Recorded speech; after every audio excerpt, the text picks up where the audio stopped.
we're always pleased to have David, my Jewish friend, on the live stream, and we've got some important questions to hear or answers to hear from a Jewish perspective on this war, since Israel is a very important part of it, and what are their intentions. And there's a lot of videos I want to react to.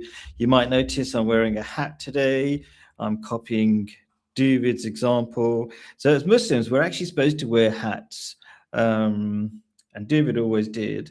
And my excuse previously was that I'm talking to a Western audience, and they might get confused. Why am I wearing a hat or something? Maybe it feels too foreign for them. But I thought I'd just wear a hat this time anyway. So this is an Indonesian style hat. Muslims are very international, so we copy hats and get hats from different places. I could get a hat like David's actually. That's actually more common in where I am. The Middle Eastern style one is kind of like the Jewish one, the small hats anyway. Okay, so let's get some videos out. Let's react to them. Whole bunch of stuff to go through. So because there's going to be so many videos, I didn't say. Let me just pause the thing. Because we've got so many videos, David, give me like a 3-minute max answer or reaction to each of these kind of things as we go along. We'll keep it short because it's got so much content to go through. Is that all right, David, if you can? Yeah, sure, no problem. Okay, so first of all, where's this one?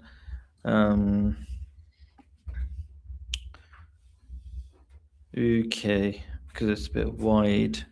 What can I do to make it fit better? Yeah, I have to keep it to maybe. Oops. If you have a few videos, do you want to answer the question before the videos? I don't know. I think I just want to make this thing work. Okay, cool. So let's just play with it and have the question phrase, does World War III benefit anybody?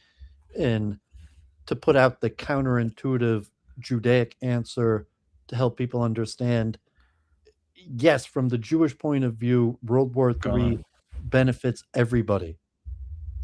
Whoa. Oh my God. That's so upside down. Go on then. Try to explain that. It has to be understood in this upside down way that we've talked about before. Actually, I agree with you. Just realized I do agree, because it's going to wipe out civilization. It's a bad thing, but it's going to wipe out civilization and restart it and hopefully be a better one. Is that kind of where you're going to go with this? Yeah, it's a necessary purge or atonement of, just like the boom bust cycle, where the cause of the boom bust cycle is God's mercy. God does not punish us immediately after we sin, but allows us a long time to repent. And if a long period of time goes where the majority of humanity has not repented, then the best thing for everybody is a purge cycle, even if it means the destruction of the majority of humanity. And that's the biblical understanding of how the world was created and how it functions. So it's not to say that, like, death and suffering is good, but at a certain point, punishment for sin is good, and people can't get away with just sinning and no punishment. So a certain point where the world is across the board, all peoples, individuals need a purge because there's been so much sin, and then death and destruction provides the atonement. And then you have the severe Abrahamic martyr complex that theoretically, let's say, me or you, we've done nothing wrong. We're sinless and we've done our best. Still, it benefits us to die as a martyr, relatively, to say, well, what about Khalid? He's a pretty good guy. What did he do wrong? Well, he didn't have to do anything wrong. He was a good enough guy that actually dying as a martyr is what's most beneficial to the righteous person, so to say. So from a pure, probably Islamic, Judaic, Christian, any perspective, World War III benefits everybody, in the sense that really it's the question of evil. Why did God give us free will? God is all powerful, all knowing, all good, but yet evil exists. And just the understanding of how it works, that we're allowed to sin, and punishment doesn't come till later, that necessitates these purge cycles. Cool. So that's a. I agree with that from a religious perspective, and then I think later on, I think I was actually thinking of Israel as a country, as an estate, as a state. Did it is it intentionally encouraging this war? But I don't want you to answer this yet. But Let's. from the God's eye view, the war benefits everybody. From the man's I eye get view, that. I get it, that. it Yeah. benefits nobody. And there might be false ego or perspective where a person, a group, a person thinking they're representing a group thinks that it benefits them.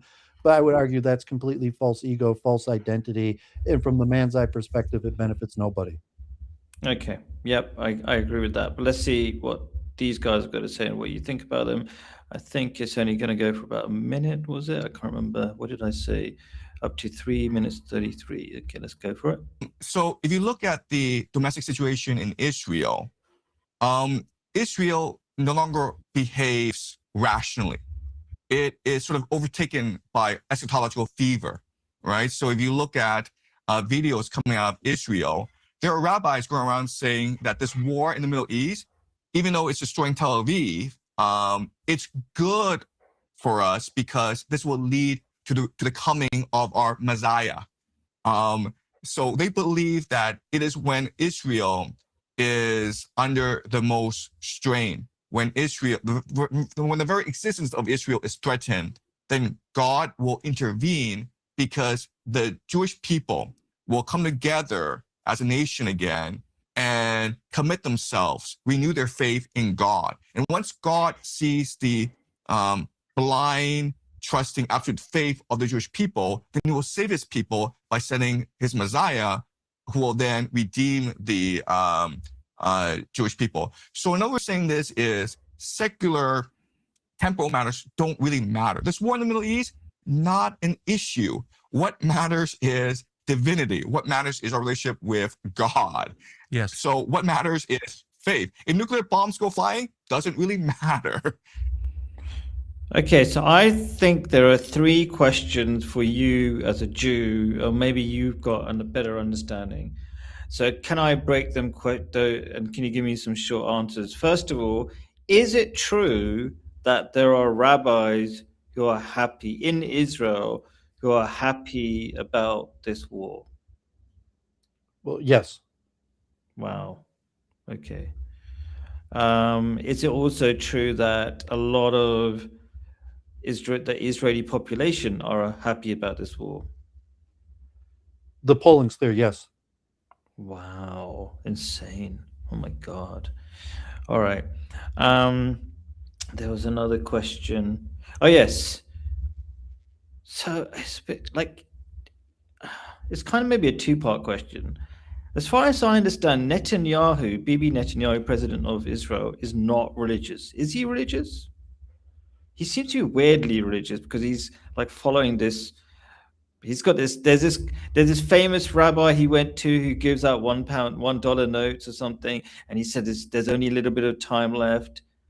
Like, who's that guy? Do you remember? Do you You you know, know the I'm talking? Lubavitch Rebbe, and yeah, I'm saying Netanyahu is semi-religious, but he's not an Orthodox Jew. But according to a a structure of society, according to the rabbis, Netanyahu is you like Sanata Dharma and the caste system of the Vedas, according to like a Judaic caste system. Um, Netanyahu recognizes his inferiority to the Davidic line and the rabbis, and is somewhat like a great chief, a great leader, but listens to the rabbis when they tell him. So from that perspective, it doesn't matter whether he's personally religious or what he believes or his practice. What matters is that he respects the authority of the rabbis, at least from the pro Israel rabbinic perspective. So it's not the right question from that, like, is he religious or not? It doesn't matter. Is as a Jew, does he respect the ultimate authority of the rabbis? So when Israel is in this difficult situation, um, will he do what the rabbis tell him as opposed to his own judgment? And in general, like the coalition, the Zionist rabbis and at least the neutral rabbis that work with the state have a working assumption that yes, like Netanyahu does do what the rabbis tell him. So in that sense, he's, you could say he's just as religious as the most religious rabbis, but he has a special function as a warrior where it doesn't matter whether he does, like the day-to-day rituals as other Jews. What matters is, does he accept the authority of the rabbis? And when it comes to what's the best interest of Israel, if the rabbis tell him, he'll accept their authority. Okay. Okay, I'm trying to understand that. Like, he's secular. He believes in the biblical God, does he? Do you think? It doesn't Can we- matter what I'm saying. It doesn't matter what he believes. It doesn't Wow. matter what he practices. Like he could theoretically eat pork or he could believe in idols. What is important from the Judaic or Orthodox perspective is when it comes to matters of state, he accepts the authority of the rabbis. He does what the rabbis tell him. But why does he do it if he's not religious? Because this is going to explain the common weird From thing the that religious point of view, Yeah. it's you have this very difficult to understand. What does it mean to be the chosen people? What does it mean that like God specially cares about what religious Jews do? And the idea is that according to religious Jews, Netanyahu he may be a bad person. However, the way that God runs the world, God uses the evil against himself to do the bidding of the righteous. So from like a Lubavitch perspective, it's kind of rigged where Netanyahu is forced to do the bidding of the rabbis, whether he wants to or not. And so he can't even really turn against the rabbis if he wanted to, or in that matter, that like as long as he doesn't turn against the rabbis, he's okay. And why does he not? Why can he not turn against the rabbis? Is it because of God in your thinking, or is it because of the system in Israel, because he at least political system? because he understands Judaism well enough to know he's a Jew, this is his Jewish identity, and he's somewhat trapped with Jewish identity, and the head of Jewish identity is the rabbis. Right. So does that explain this I really mean, funny you're thing? not understanding the Judaic perspective if Hmm. if you don't appreciate that it doesn't matter what Netanyahu believes. That like Wow. whether people consider him Orthodox or not, they're not like, oh, what does he believe this or not? Like that's not what matters. What matters is his practice level and even his ritualistic practice. Like he doesn't observe Sabbath or kosher or these various things. What matters is his ritualistic practice regarding the authority. So the Lubavitch Rebbe who groomed and raised Netanyahu to leadership, he used to put down hard lines on the Israeli government for like what they're allowed and not allowed to do in terms of like a fatwa, religious injunction. This is the Jewish state. The rabbis define what it means to be a Jewish state, and like conversion or something like the Netanyahu doesn't really care that much about conversion or these various things. So it's part of the agreement. Like you leave that to the rabbis, and we'll leave the economics and military stuff to you, because from the religious perspective, the military and economic stuff doesn't really matter all that much. From the But I mean, religious, it's a weird paradoxical but the dynamic. rabbis still run.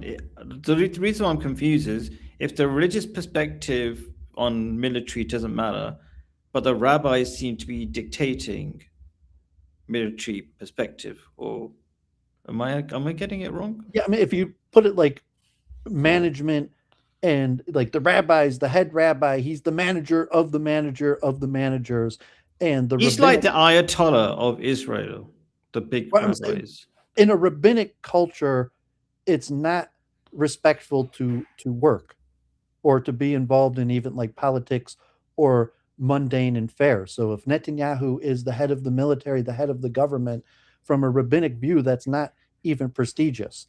And it's saying like it's belittling of me to even have to work, even if I were the head of the state. It's beneath me to even have to work. So uh, there's some sort of dynamic perspective of the priestly class versus and the Jewish people in Israel is kind of where all priestly class, but like the actual priestly class to the lower levels of managerial class that might be in charge of military, and then like a belief type thing where, well, we're going to win because God says we're going to win, not because like Netanyahu is or some level, but it's Wow. very I think complicated that, to understand Judaic belief in inner Jewish sectarianism, to why like religious Jews could kind of just like, Netanyahu's our guy. We're not so worried about what he believes or does because we know he's going to do what we want him to do. And he even recognizes our authority. Like to say, if you're a religious Jew, you kind of see yourself as above even Netanyahu.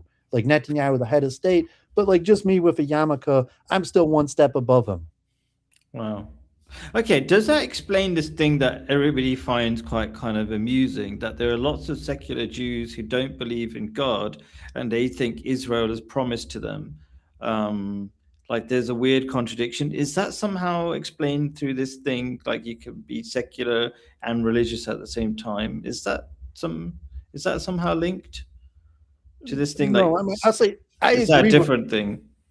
I what it's complicated because of Judaic belief there is a chosen people status, and Jewish people becoming evil, going off the path, is part of the system that the God who chose the Jewish people created. That's why you have these purge cycles. Judaism presumes that the majority of Jews are not going to be righteous. However, in terms of the interaction of the world, God uses these non righteous Jews to advance progress. And from a completely Judaic centric, or you call Judaic supremacist perspective, to some extent, only Jews are participants, even evil Jews. Everybody else is, like NPC, doesn't actually. Wow. Non-humans or subhumans? No, everybody's human. I'm just saying that the three levels of the soul. But Okay. you're saying they're not active roles in the narrative. They're background characters, or they're reacting to the main characters, and the main characters are always Jews, even if they're evil Jews. Wow. So Wow. as a So Gentile, evil Jews have a higher status than non-Jews well, status in is existence or by God's reckoning. no, it's saying that only Jews, status is different. I mean, status from God's perspective. Like this Yeah. is according to the Bible, this isn't how Jews view it, this is how God views it. And according to So Jews you're who agreeing, from the Judaic perspective, evil Jews have a higher status in existence or a value in soul. Their soul has more value than a non-Jew. Just to clear, I don't want to dig onto this no, I too. mean, Really, because what yeah. you're saying is actually a contradiction to monotheism, and Okay. to like to rate statuses. So it's not the way the Kabbalist, who would be more careful than you are to not violate monotheism. It's not a status; it's a role type play, that the role of pushing humanity forward in progress is exclusively through the Jewish people. Non-Jews have no role in pushing progress forward. Whether you can even like a status, therefore Jews are better or not, Jews are always going to be careful. Like, no, that doesn't mean we're better, and it's actually because of monotheism. Because theoretically, like I don't even exist. Like who am I to be separate from God, to have a ranking to be higher than something else? So like no careful Jew would say what you're saying, not because of fear of sounding supremacy, but a fear of what they're saying contradicting monotheism, or even believing in an idol that even me myself or the Jewish people is some sort of idol. And so like no, that's not the case. Jews have a special role to push progress forward. Only Jews could do that, and preferably if Jews act properly, uh, there'll be a method that does. And if Jews don't act properly, the method will be, um, I mean, from a scary view, it'll be from the blood of the Jewish people. That the purge, that at the end of the day, the purge is going to be, the Jewish people are going to be purged, and you as a Gentile will be atoned through Jewish blood. Wow. Okay. Let's listen to the next one. This kind of behind the scenes push to rebuild the temple in Jerusalem, which would require destroying the third holiest place in Islam, the mosque, the Al-Aqsa Mosque. I've talked to a bunch of people about this who think that it's imminent, that it's not crazy to think that that mosque would be blown up in order to make way for the third temple. Do you fear that? If that happens, what happens next?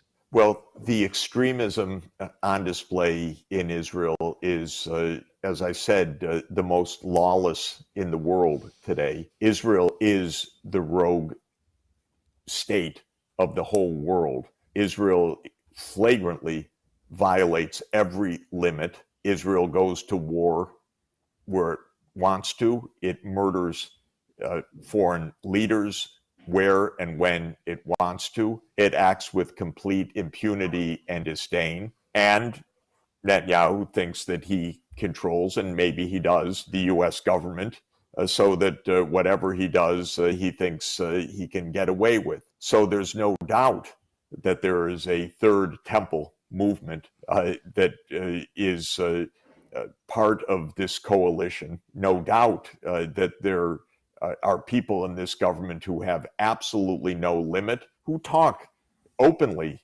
about, well, they've already said to make Gaza completely uninhabitable and unlivable. That is ethnic cleansing or genocide or a combination of the two. Well, such people do not have limits. Would this go well for Israel? No, this would be suicidal. But zealotry can be suicidal, and there's a lot of zealotry. A couple of questions, but let's ask the obvious one. How likely do you think it is that the Zionists will bomb and blow up the Al-Aqsa Mosque, which is a very big deal for Muslims? It's a very famous ancient mosque of significance. What do you think? I think that's pretty unlikely. I'm going to say, obviously, the WW3 said that Muslims will dismantle the Dome of the Rock and help us build the temple itself. But I mean, Jeffrey Sachs, although he's ethnically Jewish, actually converted to Christianity. He's Catholic. And theologically, like, I mean, put it to you, why does a righteous Jew want the temple built as soon as possible? Because they want like the end of the world to come, and then No, I'm saying a righteous Jew. I'm saying, I mean, it's a simple reason that you say you really have to. This is what Judaism said. This is what, at least if you accept the prophecy of Moses, that you need the temple to have atonement for your sins. So theoretically, let's say that I have by accident violated Sabbath a handful of times. And I mean, because the punishment for purposely violating Sabbaths is death, God forbid. But by accident violating Sabbath, the punishment is a sin offering at the temple. So on karmic, I have this weight of these sins that I've done, and I haven't been able to achieve atonement for, as the only method prescribed for Moses to get atonement for these sins is, in fact, an offering in the temple. So the heresy of Christianity in Jesus is that somehow Jesus dying on the cross or praying to Jesus could get you atonement for sins, or even Islam. I've spoken to different Muslims that have different views on this, and they say that, okay, that's obviously why you need death and destruction. But there's certain sins that are very common among us that require atonement, and the only method of gaining atonement is by bringing a sacrifice in the temple. And because the temple has been destroyed, there is no redemption in this lifetime. So it's saying I need the temple to be rebuilt so that I could bring a sacrifice. I mean, one thing is just a commandment. So all the stuff about the biblical prophecy, the war, is the end of days, like Jewish supremacy, is, I mean, it's in the prophecies, but it's completely secondary to the theology that God commands these sacrifices, and you could only offer these sacrifices in the temple, and atonement is only available through sacrifices in the temple. So even if, as a Muslim, I mean, you believe in Solomon or David, the question to you is, do you believe that there's an alternative method to the sacrifices in the temple, to achieving atonement.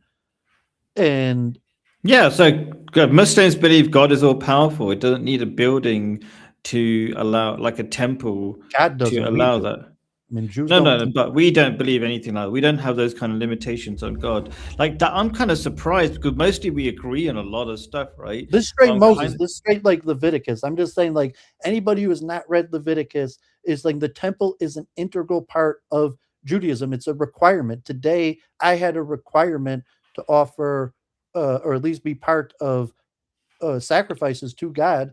And because the temple is not built, I'm incapable of serving God. So just put it from a Judaic perspective. Yes, Mm. one day we will rebuild the temple. It will happen. Islam, nothing will stop us.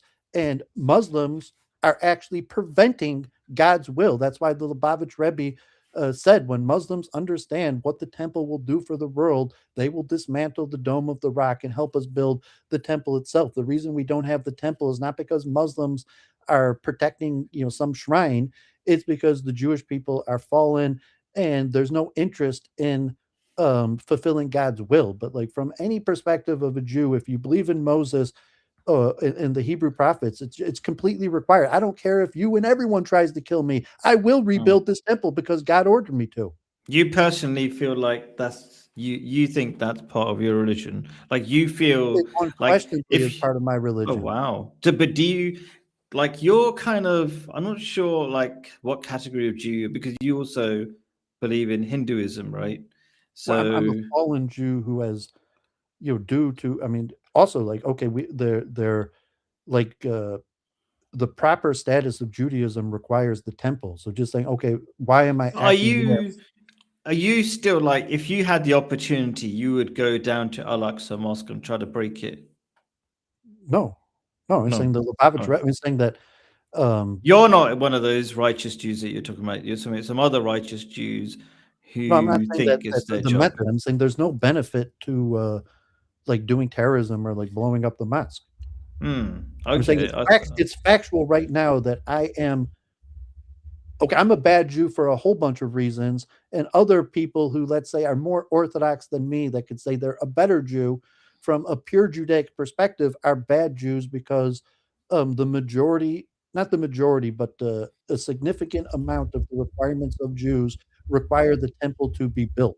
So if you've read the Talmud or read the theology, I mean, it's even the Nachmanides said, like, everything we do is a reminder to us that one day we need to rebuild the temple. And Sure. it's going to turn out that Muslims were protecting and preserving the temple spot for us to rebuild it. But there's no understanding of Judaism in terms like the Talmud, the prophets, that could negate the necessity to build the temple, to bring sacrifices, to bring offerings, or the theological understanding to say the only thing that could relieve us of our own sins is this prescribed method that God said to the prophets of bringing sacrifices in the temple.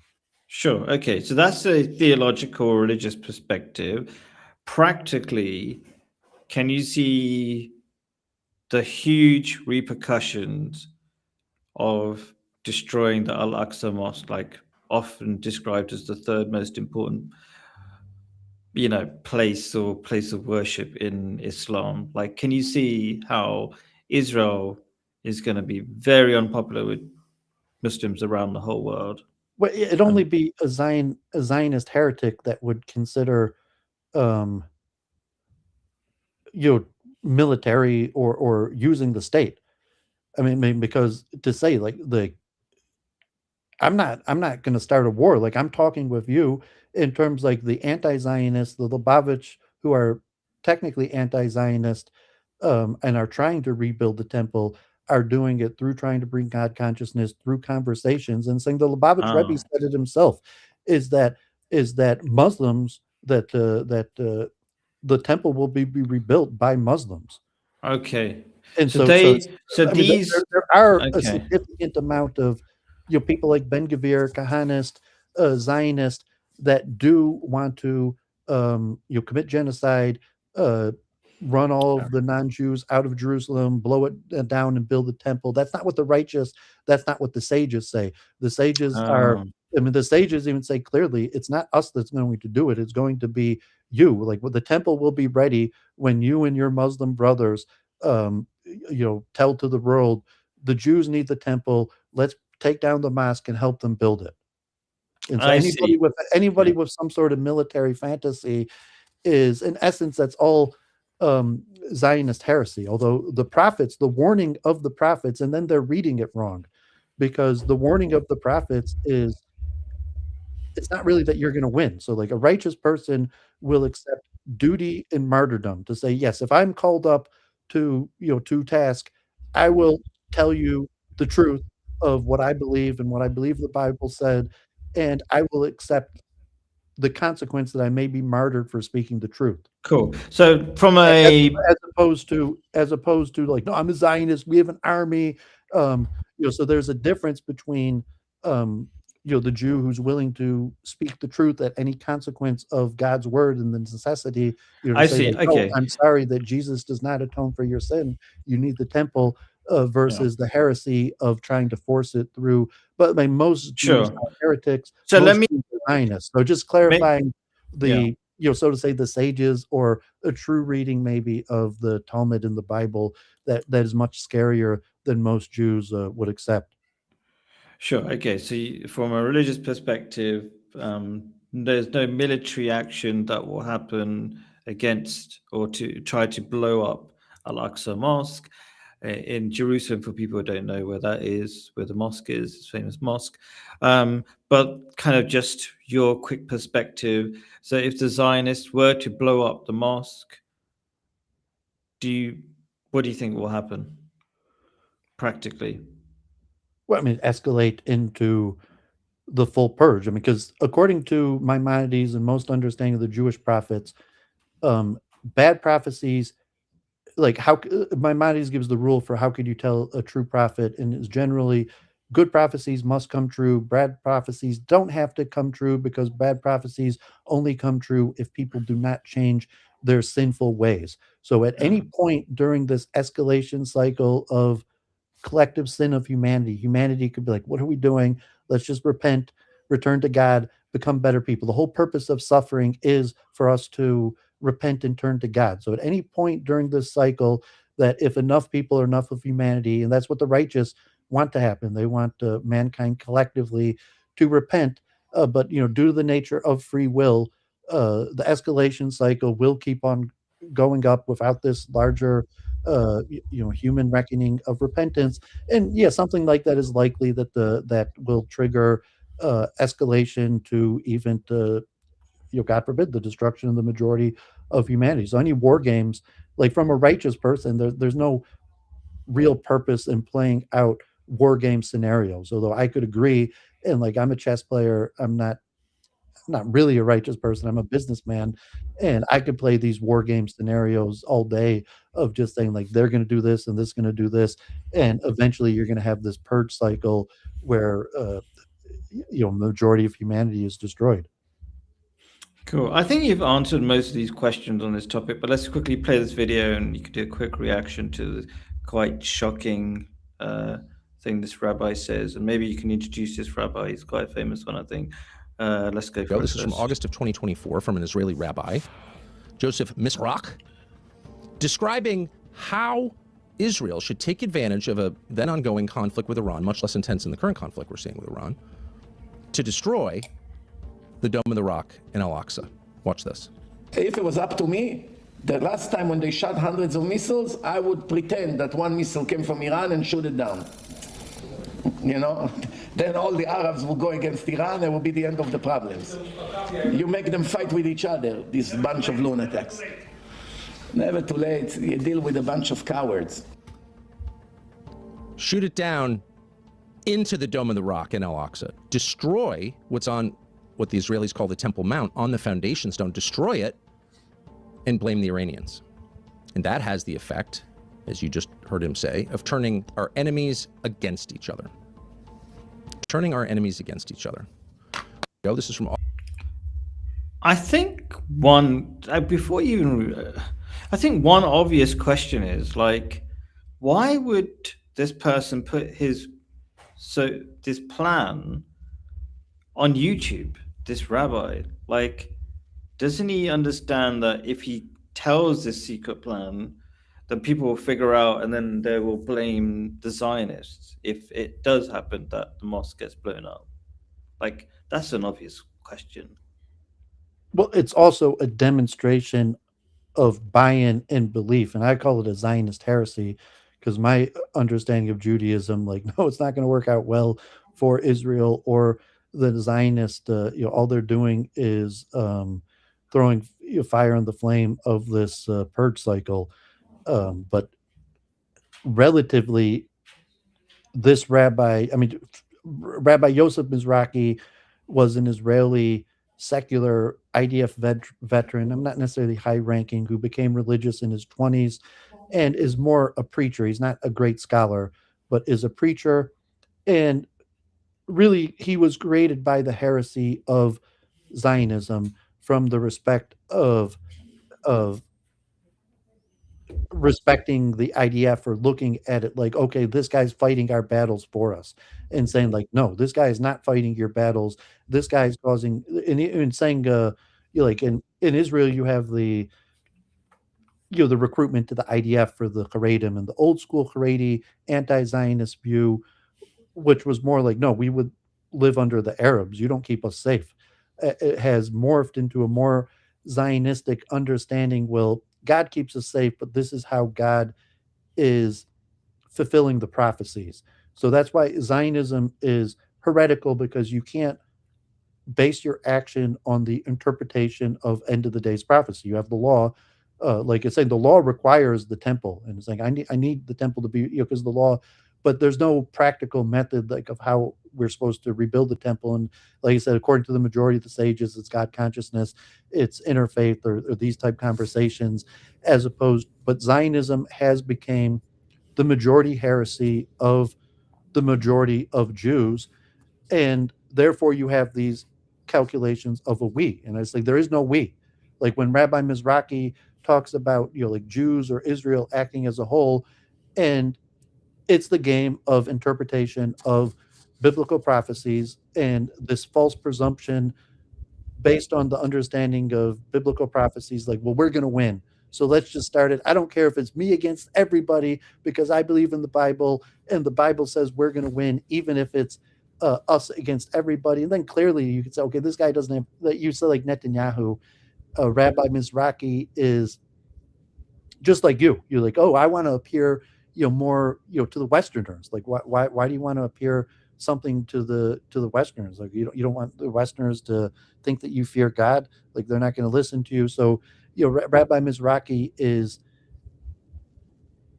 giving this Zionist tough man image to the world, and that is what the majority of Jews, by polling, and even the majority of the state rabbis, because now Zionism, has state rabbis, and it's through election. So even the sages, it's unclear who the sages are, or if they are. And then generally, like if you're a sage, like I said, like you don't think you're going to win. A sage is prepared for martyrdom. Like I'm gonna, like whatever it is, I'm gonna show up for work the next day. I'm gonna do my job, and if I get martyred, so be it. So this Rabbi Mizrahi, whatever, he's that's kind of like a martyred. YouTuber influencer. This like haughty attitude, like we're guaranteed to win, like that. It's a Jewish heretic, and unfortunately, the face of Judaism is this heresy. But like as a Muslim, I mean, maybe in the Muslim world, like no leader or righteous person has this like we're guaranteed to win no matter what we do. More like humility and duty, and saying like I'm doing it because the right thing, even if I lose. So you're not seeing that among these people. And yeah, that's what you see, the escalation. He's not like a proper scholarly rabbi. He's the sort of semi-influencer type Zionist. Well, he probably did the bare minimum scholarship to be a rabbi. So it's not like he has no scholarship, but I mean, he's not a scholar. He's not considered a scholar. He's a preacher. And he's more a preacher because he's a born-again Jew, and specifically because he's an IDF veteran. Okay. And so even just the fact that he's a rabbi, so to say like, no, you're not a rabbi, like you're a war criminal. And like until until you repent for your war crimes, like you can't be a rabbi. But because the heresy of Zionism has become so great that we have these war criminals who are basically out in front, like, nah, nah, nah, nah, we're the Jews, we're gonna win. And then you got to think, okay, like, so this perspective, like, yeah, Jews kind of do want World War III, but from the Jewish understanding, like, God uses the Jews against himself, in the sense, like, why do we have this idiot rabbi saying the most ludicrous things at the forefront of Judaism? And that's, the warning to you as a Muslim or a Gentile is, you may not get to the heart, like, what's up with the Jewish people? What does God want with the Jewish people, other than the warning that the purge cycle is nigh? And which side do you want to be on? Do you want to be what's your true identity, in the sense, like, saying, I stand with God in righteousness, even if it means, God forbid, I'm not going to stand against the Jewish people, and that fallacy, like, okay, I'm going to stand with the Gazans against but I'm going to stand with God in righteousness, not the Jewish people, where you have this heresy of standing with the Jewish people, even if they're committing war crimes, is somehow the fulfillment of God's will. But really, only Jews could think like that, because the nature of the Hebrew prophets and the chosen people, it's only Jews who could actually think like that. And so you can just see the danger of the situation of purging to, even, God forbid, the death of the majority of mankind. Cool. Let's move on to this other one. So this is going to be more like Israel perspective and economic perspective, not so religious. Just like get your secular hat on for a minute. Let's see what you think about this. Israel, you want to destroy CENTCOM and destroy Iran. Then you are the sole hegemon in the Middle East. Also destroy the GCC. Once Saudi Arabia is destroyed, all its resources belong to you. And this creates something called the Greater Israel Project. But as you can see, even though the United States and Israel are allies, their ultimate strategy is different. Their objectives are different. In fact, they're in conflict. Israel, Saudi Arabia, and Iran all want to destroy the United States by forcing the United States into a long ground war. Therefore, if you're Israel, you don't want to use nukes, because nukes would end the war too quickly. You want to drag this war out as long as possible. And then you're like, well, why doesn't the United States use nuclear weapons? And the answer is already told you, the escalation ladder. It needs to justify itself to the people. If you are... There's probably a couple of questions. Like, as far as I understand, Tel Aviv is taking a battering. But I think we've kind of answered this question. Even though they're taking a battering, a lot of them are like extremists and they think this is somehow good. Okay, fine. So the question, I guess, is the Greater Israel Project a real thing? Do they really want this? Maybe that's one question. Do Israelis really saying want that's this? the Bible and the prophets predict it. So the question is not, do people want it, but because then the question is like, well, why did the Bible and the prophets predict this for so long? And then what does it mean to be a Jew today, dealing with your religion and state and identity under these predictions? But from the Professor Jang level of just the pure economics, like the realism, like John Mersheimer, of greater powers, I'll tie it in with the biblical prophecy too. But America is the greatest power. Without that, there is no real identity. Like, like who could you go to if you were wrong? And you could go over the head of Israel to America that has more power. And everybody looks like that. So yes, from an Israeli perspective, you want the decline of Western power. However, you have to be careful about, Israel's needed to protect, America's needed to protect Israel. So but at the same time, America has leverage over. So Israel wants the slow decline of America and the switch of the authority to them, so that there will be no higher power other than Israel, for like militaristic in terms they could kill whoever they want, they could control things from the... I don't think it's going to happen that way, although I could see why he would predict that. And I would talk more about global Zionism in terms of control of corporations, where they'd be willing to sacrifice people in Israel in order to have this new global citizenry ran by these corporations that it turns out that Zionists already own the majority of these Let me ask you, because it does corporations. this whole plan on, like, I have to let's say mention this. the aspect of, you'll call the Great Satan, the fall of Edom. From the rabbinic understanding, you have like Daniel, the prophecies in Daniel, you have the secession of kingdoms from Egypt, Persia, um, Egypt, Babylon, Egypt, Assyria, Babylon, Persia, and then later, according to the rabbis, Greece and Rome. And Rome, referred to as Edom, will be the ruling empire until the coming of Messiah. And Edom is generally understood as the West, sometimes Christianity. And after the fall of Edom will be the rise of Israel, where Israel is the head of nations.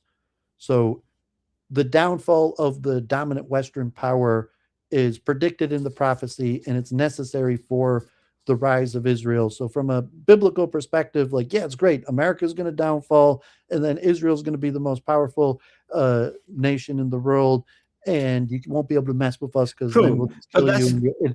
And so that's kind of the heresy right now. I could see the predictive just on economic level of leverage, and then kind of like the shadow government where you basically there yeah, I mean, at some point the idea would be like Wall Street, because Wall Street and the London Stock Exchange, like, because those aren't in Jerusalem.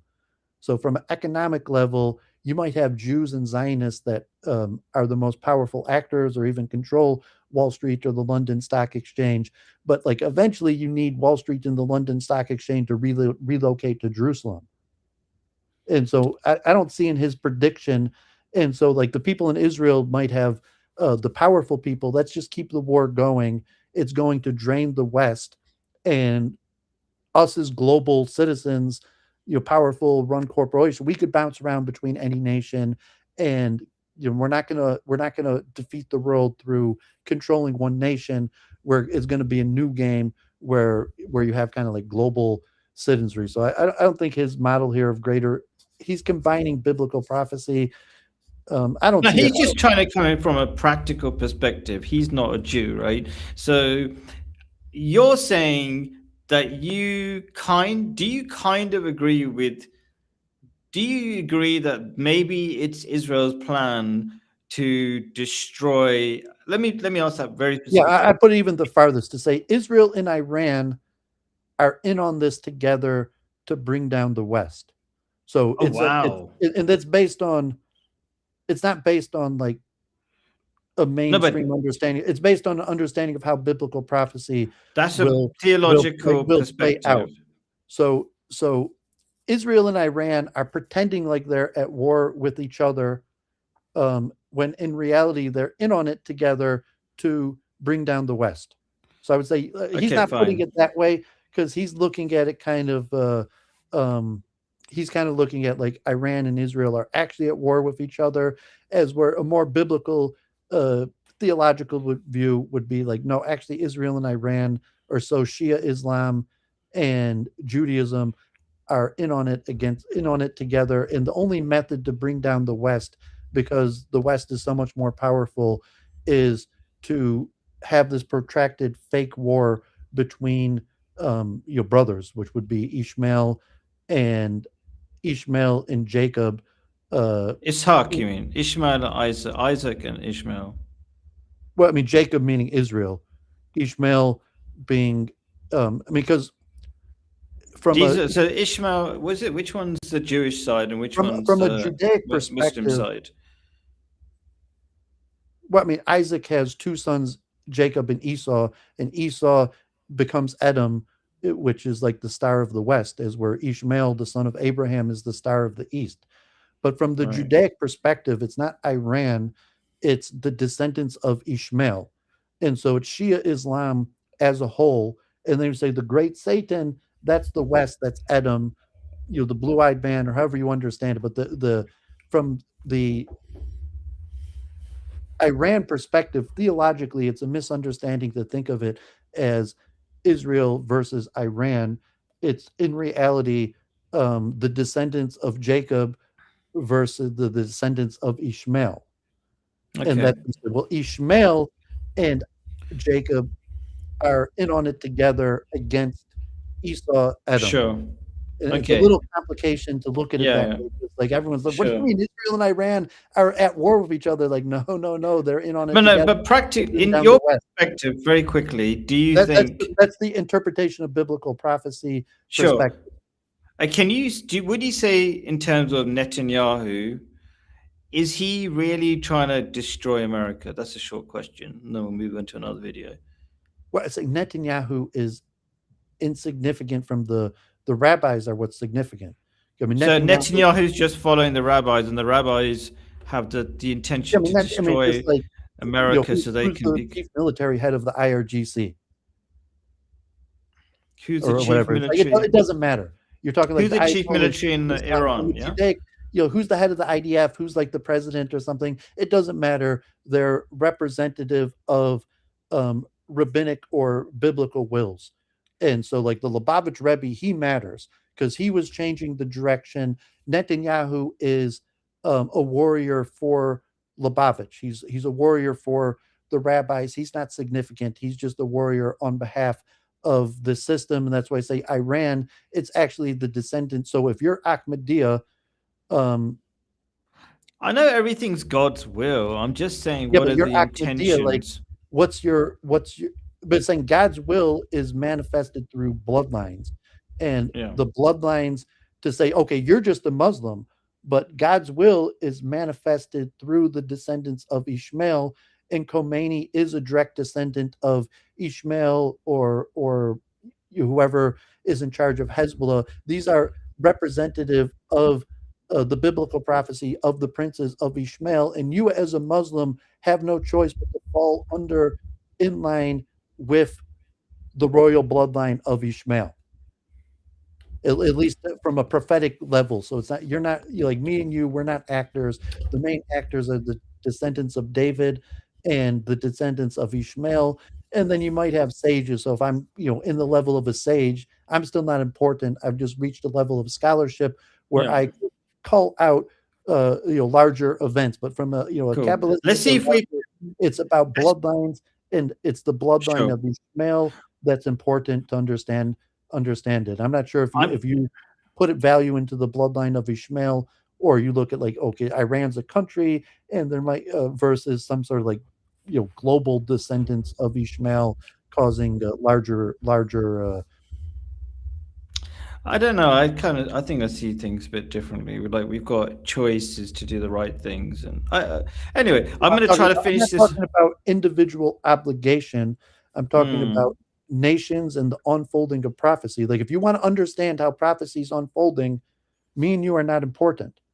It's like you might be important as an individual, but in terms of the unfolding of prophecy, God's not going to use you to for a prophecy to unfold. I want to God's try to use the descendants of Ishmael for the prophecy. You know what? I'm going to skip to the last question because I want to get this done on time, because I'm going to try to join another stream on some atheist channel straight after this one. So let's go to this other very interesting thing. I'm going to skip the question on the screen actually, and I'm going to go straight to this very interesting video. And I've got a perspective. Even though this is some sort of, I don't even know to what extent this is a prophecy of sorts. I don't think it's a prophecy. I think it's just looking at statistics or something from even. Do you know about this? I mean, did you look through the questions and did you look through the videos? Yeah, This I mean, last the one? 80-year, it's just the boom bust cycle. The Talmud, I say it in the form of the Talmud that Rome had a ritual that was so bloody that people should only see it one time during their life.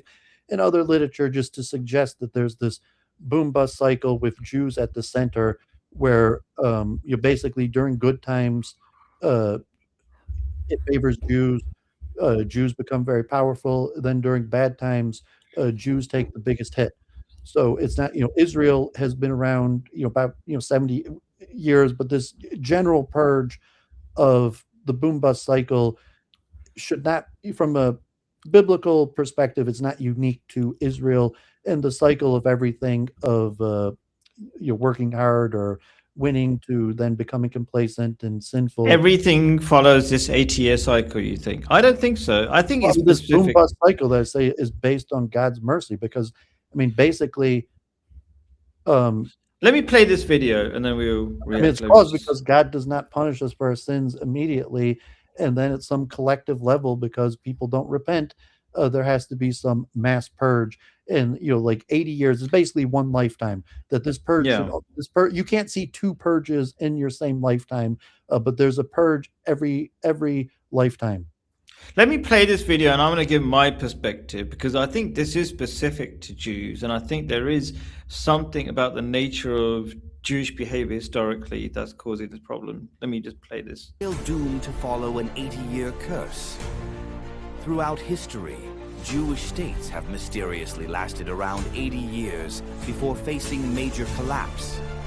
The Kingdom of David, about 80 years. The Hasmonean Kingdom, around 80 years. Now Israel was founded in 1948, and 80 years later, that's 2028. Is this just a coincidence, or could history repeat itself? What do you think? Let us know in the comments.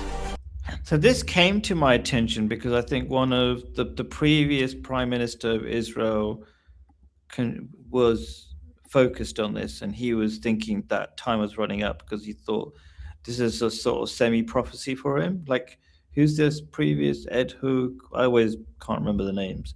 Ed Hoog Barak or something. David Brock? Yeah, he talked about this, but not in this clip. And so basically, my opinion is, tell me how wrong I am, whatever. This is just like my automatic reaction when I heard about this. Is and then maybe I'll click on some comment that some guy making a lot in this stream. So I think Jews can be very greedy, right? It's not like they're good things about them. They can be very smart, whatever. Maybe because they're smart, they become quite powerful quickly. And then because of that power, it corrupts in some ways. And that greed at the cost of so many other people, because I think you probably would agree that has happened practically, like through money lending and all these other things, makes people turn against them. And it's become the destructive cycle because of that greed. They like to gain things quickly. What do you think about that? I think that causes a quick death because the greed. What do you think? Well, yeah, although there's no, within Judaism, there's no natural thing to say that Jews are any more greedy. So I mean, what it is the divinely ordained managerial class of the Jewish people. And so if you accept biblically, or even as a Muslim, if you accept or reject that, but it's saying everything is within the bounds of normal human nature. There's no difference between Jews and non-Jews. The difference is that Jews are just a managerial class, so their greed matters more. Your average person is just as greedy as the Jews, but Jews function as a managerial class. So when times are good, there's a bunch of bounty, and the greedful behavior means that there's just much more harm to Jewish greed because they're management. So I mean, an average worker, if they're greedy, it doesn't have the same effect as when management's greedy. And from the purge perspective, Jews are no better or worse. Most rabbis actually think that Jews are better, but it's collectively the purge, and it's saying Jews are just more significant, so their greed causes much more destruction. Okay, let's end with this person's question. What you have if you have a perspective like of where you're rejecting some divine managerial class of the Jews, and you're saying Jews are not a managerial class because God ordained it that way. I don't reject that. Then you're trying to explain Jews' managerial position due to excess greed. I would reject that. But I'm saying if I accept, okay, Jews as a managerial class is largely divinely ordained, or some other explanation for why Jews are a managerial class. But I don't think greed is, I don't see any evidence that Jews are any more greedy than any other people. It's just that Jews have more power, so their greed is more damaging. Oh, maybe something, maybe. Okay. There's a question on the screen. I'm not even sure if I really understand it. Maybe you understand it better than me. IL. I think IL in real life, maybe in Israel what's maybe IL? wants security and war soon. Oh, oh yes. Okay, that makes sense. Yeah, I mean, it's just it's heresy from the perspective of a believer in God. Like from the pure perspective, like you're not s- really supposed to have opinions. You just trust that powers have no authority, that God acts through leaders. You don't have to really worry about the character or whatever reason that it's a sign of some higher things, but God runs the world, God controls the hearts and minds of all people, and not to worry about it, and saying that God keeps me safe, not the state, and or my own righteousness keeps me safe, and the fact the state or other factors has no ability to keep me safe. So that's why Zionism's a heresy, and all these questions are heretical in nature. Obviously, you need a system of law and order, and it's like all I need, like Claren or Noahide laws. All the righteous Jew needs is fair law and order. I don't need like some special system to keep me safe. I try to be a righteous person. I do what God requires of me. I don't need some special protection. I just need a fair system of law and order. And so it's some sort of heresy that creates this demand, like you need special treatment for the Jews, special protection for the Jews. Like, why should the Jews, even as a Jew, require? And it's actually a sign of sin, not righteousness, to say, well, if I act according to the law, why do I need any special treatment? Just fairness should be enough. So I think what he's saying is that so he sounds like an Israeli from living in Israel, and he says we've got peace treaties with Jordan. I'm living in Jordan, by the way, but it's the crazy jihadis, as it were, Muslims who just want to fight for no reason, supposedly. They're the problem. I think that's what he's saying. But I think maybe a question for you, Politicast. Don't you think killing thousands of children in Gaza and so many other places makes you unpopular, and there will be a reaction? Do you think? Do you think it's without reason that people want to fight you? Uh, so that would be a quick question for him, even though kind of out of time. And just to see the state as his interactor. I mean, say if you're a righteous person, you independently act according to your duty. You follow the law of the state, but the state is not your emissary. You're not really concerned with what the state is doing.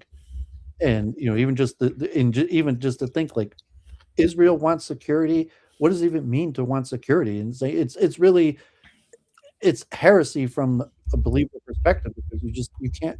It's forbidden to fear man. Yeah. Even from an And quick question also Islamic for perspective, if you're just looking at it, the course of my action is driven by fear of man, and then try to work backwards from there. Like, who is this man that you fear, that you have to base and change your actions upon the fear of this other person, and then try to work back why it's heretical that you fear this sure. other person, whether it's a What do just quick politician, a wealthy question. person, a terrorist. One Like, last question, who's this maybe. terrorist that I should fear? This, like, and if you're Israeli, well, just these random people who uncontrollably hate us. Is like, no, that's like, the Talmud requires that nothing could happen. I mean, it's really the question, like, who is World War III good for? It's like, well, everybody. If God ordains it, by definition, it's good. So if these things are happening, it's because God's ordaining it, and the best way to change it is not by trying to influence the state. It's by trying to influence your own personal righteousness. So, quick question. I don't know how, do you have any sort of contacts in Israel to see how are the Jews doing with the bombardment from Iran? And I'll be interested to hear what Politicus has got to say if he's living in Israel. How does he feel things are going? I mean, technically they're not allowed to say, are they? But Well, I like, mean, do you know? Israel Do you have has, any contacts? yeah, man. I live in a Jewish neighborhood. I know a lot of Jews. Like, I mean, still people are back and forth, have family, and I mean, in general, Israel has a system to weather the damage, and even most Israelis have. The polling shows that a majority of Israelis don't mind the war going at least another year, in the sense that you Wow. have bomb shelters and warnings, that the level of death and casualties is, at least as of now, that could change, is relatively limited due to the warning systems going to shelters, although And isn't it because Iran is being selective and they don't go after civilians by purpose?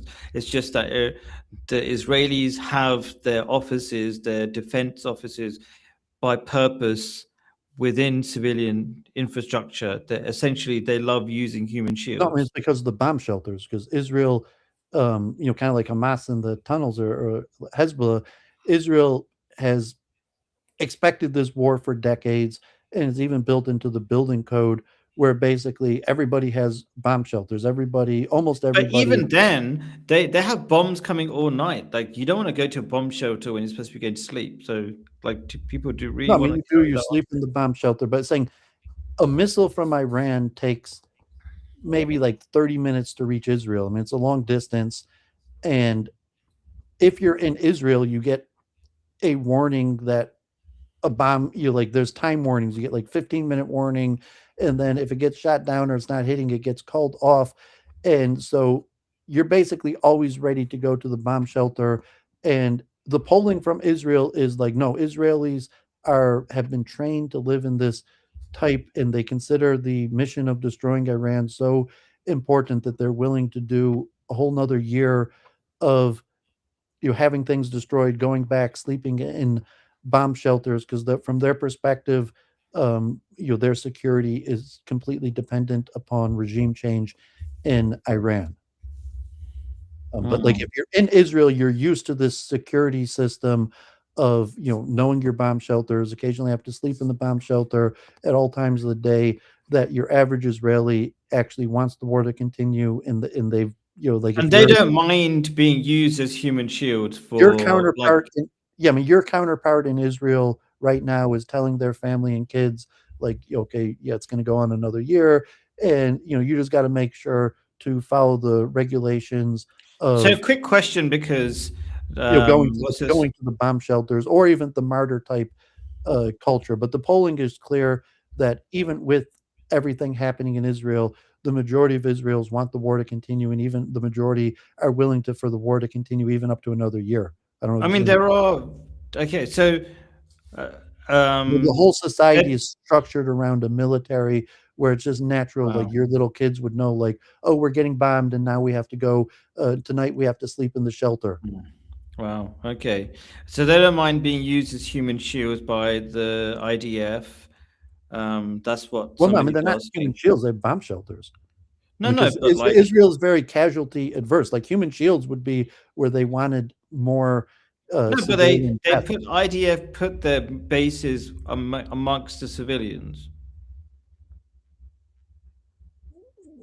Well, I'm not sure that's the case. Under civilian, Bases, no? but I'm saying that I mean the nature is that Israel has built bomb shelters, and they're not. It's not the same. It wouldn't. I wouldn't call them human shields, because like they're not. Okay. They're not protecting. They don't have Israeli bases like beneath like residents or something, or still. If they do, everybody is evacuated. So if they do have some underground, like if you're in Israel, like the sirens go off. Like for the last 30 days, there's sirens. They're constantly going off. People are going back and forth to the bomb shelters multiple times a day. And you may, because of global Zionism, you're like, okay, my cousin's like, owns like the 20% of Microsoft or whatever. However, Jews like think like we're winning. Somehow this is good. All we have to do is like, do this another year. But like, yeah, if you're tuned in with Israeli culture, they've been trained to think that their survival is completely dependent upon the downfall of Iran, and they've been trained for this perpetual war. Actually, you know what? I've got two questions, because you've They've also explained been that. trained for how to deal with mass death and destruction in terms, Wow. like, let's say like Shia Muslims or Muslims in general. There is a martyr culture where if there was mass casualties, there'd be mass funerals, and so like, no, Israel's a So let me warrior ask you martyr two culture, like that. questions. They're ready for war. Everything that they've created in Zionist culture is for perpetual What's endless the war. main airport called? Is it Ben Gurion Ben Airport? Gurion. Has it been blown up? Is that just a myth?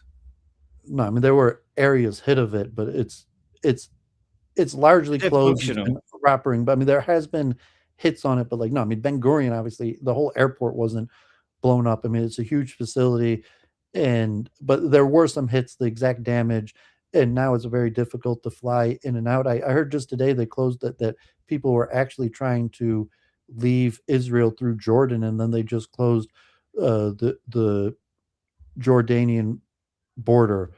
Wow. But I mean, just Israel as a collective society is probably more than maybe like North Korea or something. They're prepared for perpetual war.